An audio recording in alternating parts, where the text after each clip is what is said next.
السلام عليكم ورحمة الله وبركاته. ازيكم يا شباب؟ ان شاء الله دي المحاضرة التاسعة من كورس الاوتو سي. يا رب المحاضرات اللي فاتت تكونوا استفدتوا. لو في حد جديد بيتابع معانا انصحك بشدة ان انت ترجع تتفرج على المحاضرات السابقة. مفيدة جدا. اسم القناة بلال حسام، او تابعنا على الفيسبوك باسم كوميونيتي فارماسيست. بتنزل الماتيريال بعد كل فيديو، فيها البراندات وفيها الدوز الخاصة سواء بالأطفال أو بالكبار، فأنصحك إن أنت تتابعها. إن شاء الله النهاردة هنتكلم على الكحة. في البداية إحنا ابتدينا أول محاضرة بأنواع البيشنتس ويعني إيه كونسلنج. في المحاضرة التانية عرفنا إيه الفرق ما بين النيد والوانت، واتعلمنا قاعدة مهمة: We are pharmacists not traders. في المحاضرة الثالثة اتكلمنا على التايبس اوف الدوزج فورم. في المحاضرة الرابعة اتكلمنا على الأجزاء بتاعة الصيدلية. في المحاضرة الخامسة عرفنا الأنتي مايكروبيال ايجنت. وفي الستة عرفنا ازاي نحسب جرعة المضاد الحيوي للأطفال بسهولة. ولو في حد لسه عنده مشكلة ياريت يتواصل معايا سواء في الكومنتس أو يبعت لي على الخاص. وفي المحاضرة السابعة عرفنا أنواع الفيتامينز والبراندات اللي موجودة في الماركت. في المحاضرة الثامنة عرفنا الكومن كولد، وعرفنا إن هو فيرال انفكشن نوت بكتيريال، يعني ما ينفعش نديله مضاد حيوي. واتكلمنا على جريمة حقنة البرد الثلاثية. وإن شاء الله النهاردة هنتكلم على الكف. في البداية لازم أبقى عارف إن الكف نوعين: لا إما ويت كف لا إما دراي كف. الويت كف بنديله اكسبكتورانت، يعني إيه؟ حاجة تدوب لي السبيودم. يعني إيه تدوب لي السبيودم؟ تعمل له ليكويفيكيشن. الميكانيزم اوف اكشن بتاع الاكسبكتورانت إن هي تعمل لي ليكويفيكيشن اوف السبيودم، يعني تخفف لي لزوجة الفيسكوستي، تخفف لي الفيسكوسيتي بتاعة المخاط او البلغم اللي عندي، بحيث ان انا اقدر اطرده. ثانيا هنتكلم على الدراي كاف. الدراي كاف بيشتغل لي الميديكيشن بتاعته، بتشتغل لي على السنتر او مركز الكحة اللي موجود في البرين. تمام. هندي امثلة على الويت كاف. عندي اكتر من مثال: حاجة زي السيناويت، حاجة زي الاسيتايل سيستاين، حاجة زي اولفنت، حاجة زي اوبلكس، حاجة زي التوسكان. كل دي أمثلة على الويت كاف. عندي بالنسبة للدراي كاف عندي سيرينول، عندي سينا دراي، وعندي نوتوسل. دي برضو أمثلة على الدراي كاف. في عندي نوع ثالث من الميديكيشن وهي الهيربال ميديكيشنز. يعني ايه هيربال؟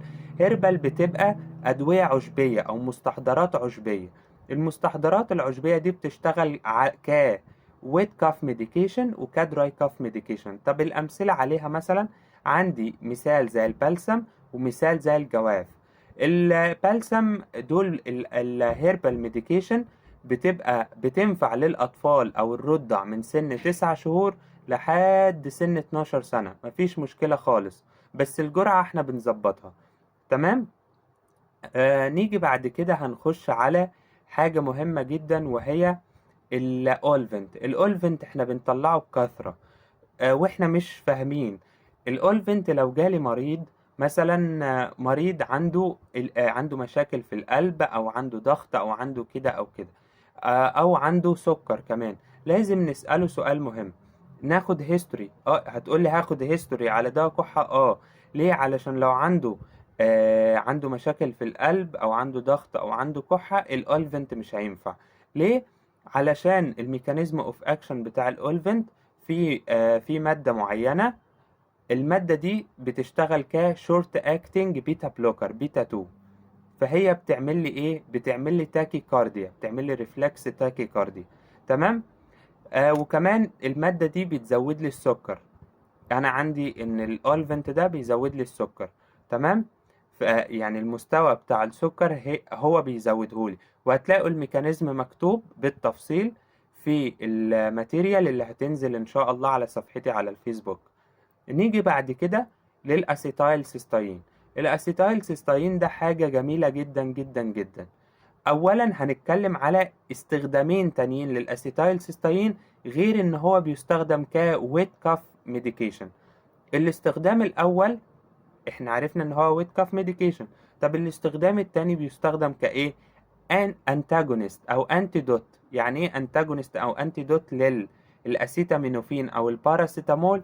يعني ان هو بيشتغل لو حد حصل له توكسيسيتي او خد جرعة زيادة من الباراسيتامول اللي هو مسماه الاسيتامينوفين، خد جرعة زيادة او جرعة سامة من الاسيتامينوفين اللي هو الباراسيتامول. الحقه ازاي؟ بديله اسيتايل سيستاين، ده الانتيدوت او الانتاجونست بتاع الباراسيتامول. تمام، يبقى ده الاستخدام التاني بتاع الاسيتايل سيستاين.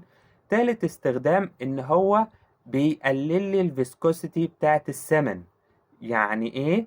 اللزوجة بتاعت السمن بيقللها لي، تمام، بحيث ان الكواليتي بتاعت السمن تتحسن.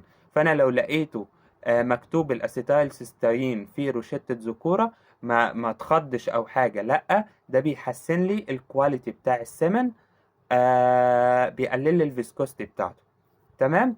يا رب يكون الفيديو عجبكم، ويا رب تكونوا استفدتوا. واشوفكم في فيديو جديد ان شاء الله. ولو عندكم اي استفسار ابعتولي في الكومنتات او اتواصلوا معايا على الخاص. وشكرا لحسن استماعكم، والسلام عليكم ورحمة الله وبركاته.